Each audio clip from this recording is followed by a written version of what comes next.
majambo meza n'ukuri. Imana imuha umugisha. Nimumusabire umugisha. Imana imuha umugisha, imbaraga n'amavuta kandi turishimire. Amen. Haleluya. Tujya dushaka impamvu nteye iyo korasi ni ukubera ko tujya dushaka kureba ariko ari ukubera ko twimutse. Niyo password. Haleluya. Twarimutse, abantu bimutse. Haleluya. Kandi abantu bimutse Imana ibaha umugisha. Haleluya. Abantu bimutse. Haleluya.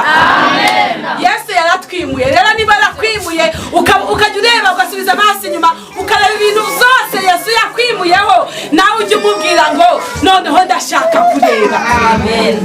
Kubera ko nasomye ijambo ry'Imana rirambwira ngo imitima yanyu nitabacira urubanza muratinyuka muri imbere y'Imana. Amen. Ariko abantu bimutse nkanjye. Haleluya. Haleluya.